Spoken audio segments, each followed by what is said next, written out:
Thank you, everyone. Let's get into our conversation now. The Nigerian stock market has experienced a bit of volatility in the first weeks of June, coming from a bullish month of May. The first week of June concluded with a broadly bearish sentiment on the Nigerian exchange as the overall market witnessed declines. Now, despite this trend, the market has shown resilience, with the all-share index reaching an all-time high of 99,221.14 points, while the market capitalization settled at 56.12 trillion naira from 56.17 in early June. But what are the opportunities in the Nigerian equities market amid this volatility? So let's get talking right away. I'm joined by Chief Investment Advisor at Dealmaker Financial Advisors Limited, Mr. Christian Anyalisi. He joins me virtually now. Thank you, Mr. Anyalisi, for your time. Let's start this way. The Nigerian exchange was broadly bearish in the first week of June, but before then, the market ended the month of May with a surprise gain. We saw the all-share index raised past 99,000 points, hitting about 56.1 trillion naira in market capitalization. Well, despite the volatility in the market, we saw that the Nigerian stock market remains attractive. What do you suppose has shaped the market lately? I think we should start from there. Over the years, for those who have been following the market, you will agree with me that Nigerian Stock Exchange, or the NGX, have been adjudged one of the best performing markets in the world globally. I think that was sometimes around 2020, 2019, 2020, or 2020, 2021, thereabout. So it is not strange that the market at some point, like you said, in May, ended on a bullish note. And even before then, between December last year and January, February this year, we saw a very bullish run in the market.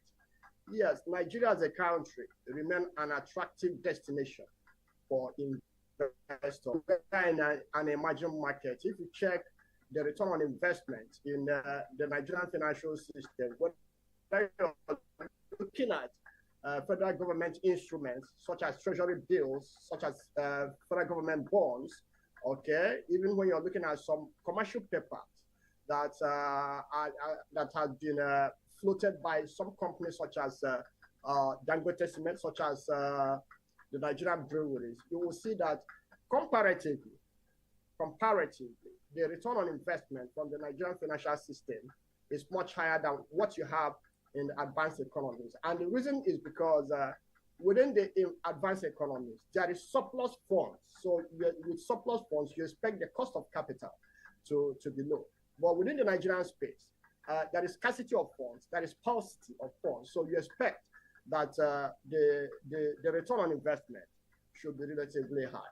So this is part of the reasons why you have seen the Nigerian capital market being an attractive destination for investors, even foreign investors, so to say. And again, if you look at what happened from June last year when Bola Ahmed Tinubu became the president of the country, some of the policy initiatives which are directed towards stimulating economic growth and revamping the financial system are in tandem with expectations, okay, of foreign investors and as well as domestic investors within our space. So it is this, an amalgam of some of these fundamentals that have led to the positive sentiment that we have seen in the Nigerian capital market. There are concerns about the wave of delisting of some listed companies on the exchange. What do you suppose are the key factors driving this trend in the market, and how is this likely to impact investor confidence? There are generally very many reasons why a company might take that position. You will agree with me that ad initio, a company gets listed, wants to be listed in the Nigerian Stock Exchange because it wants to access public funds, and which is equity funds, generally at a low cost. Low cost funds, such as equity funds, comes at a very low cost, because if the company does not make profit, okay, equity shareholders will not have any return on investment. That will be nothing like dividend. So it is an equity, is a very cheap source of funding for businesses. So it comes to pass that at some point in the life of an organization, there could be a strategic shift. So delisting is also part of long-term strategic shift, okay, of the shareholders of a business.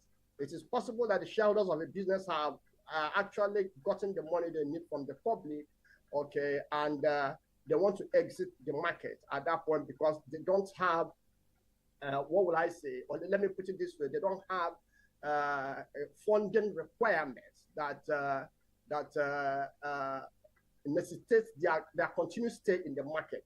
It could also be that they are exiting the market because they are unable to meet with the cost of being listed in the capital market, because being listed in the capital market goes with a number of expectations, okay, a number of compliance, okay, from the regulator, the Nigerian Exchange Group, and even the Securities and Exchange Commission. There are certain basic expectations in terms of filing of returns. And when you don't file your returns as and when due, it is very likely to attract a sanction that runs into millions.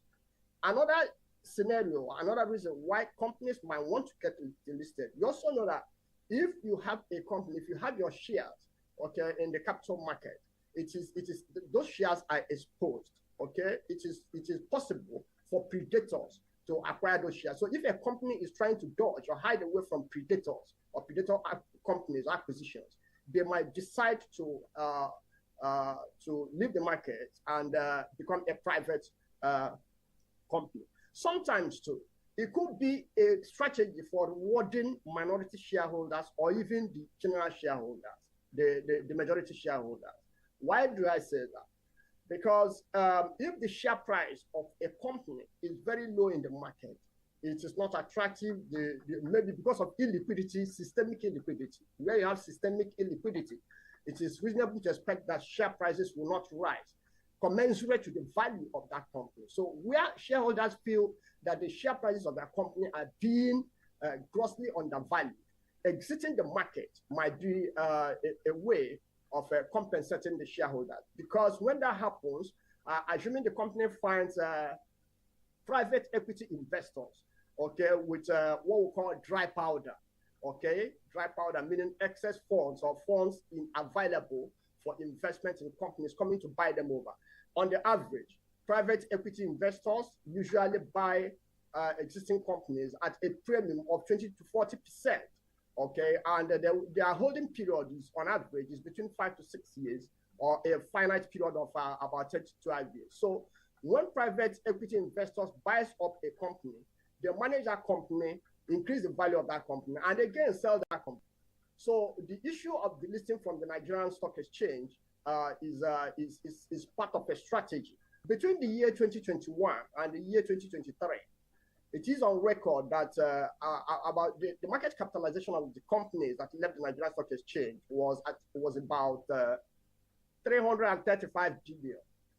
So one would say that is that's a loss of money leaving the market. But at the same time, within the same space of time, you also saw that the number of the market capitalization of listed companies, newly listed companies in the Nigerian Stock Exchange, also came to 1.17 trillion.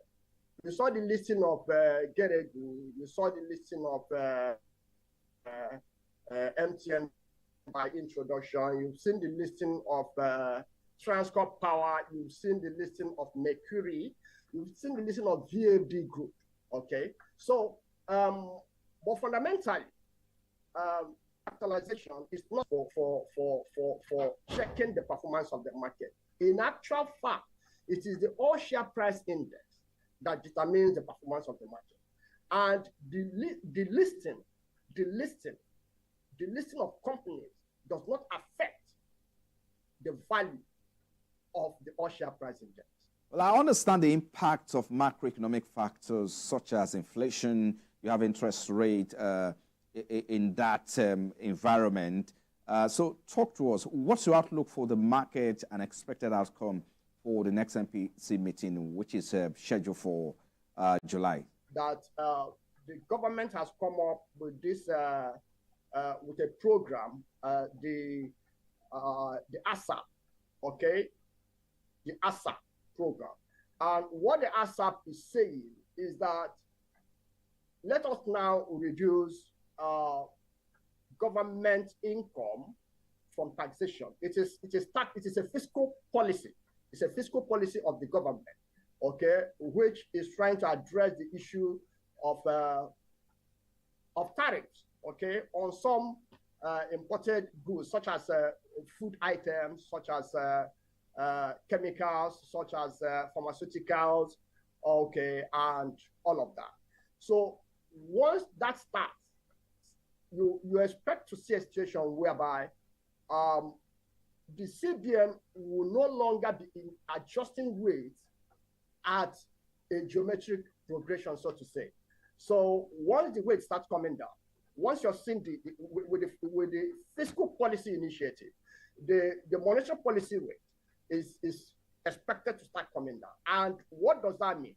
If it starts coming down, assuming the rates on treasury bills and bonds start coming down to about 17%, 16%, thereabout, you expect that investors will begin to reallocate resources, okay, via what we call portfolio rebalancing into the equity space.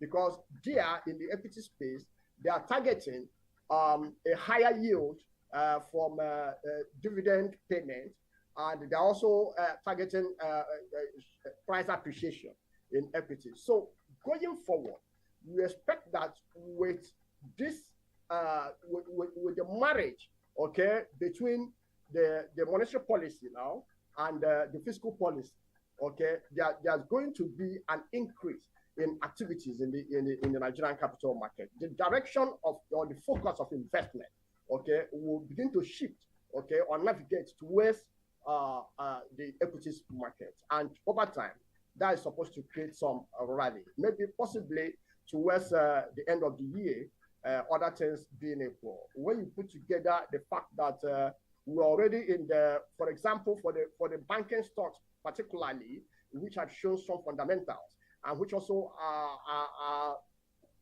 at the verge of, you know, raising additional capital, which will also raise the value of the firm. There will become very, very attractive destination for investors for both investment from the pension funds and even foreign direct investment. So you see a situation where resources, funds flow will be going to those equities in expectation of bumper harvest from half year earnings, and of course going forward, third quarter results, and of course the final year, which is not too far from now.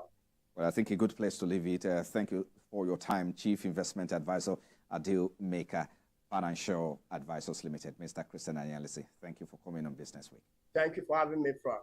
Right, you've been watching Business Week, coming to you from our studios here. But just before we wrap it up, let's tell you that the National Bureau of Statistics in advance first quarter 2024 report says the aggregate value-added tax stood at 1.43 trillion naira in the first quarter of 2024.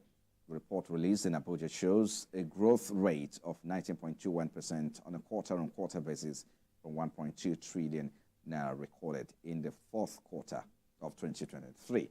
On a quarter-on-quarter basis, the report shows that accommodation and food service activities recorded the highest growth rate of 59.15%, followed by the activities of the administrative support at 47.79%. In terms of sectoral contributions, the report showed that the top three largest shares in first quarter 2024 were manufacturing at 26.72%, information and communication at 17.42%, and mining and quarrying activities at 15.42%, respectively.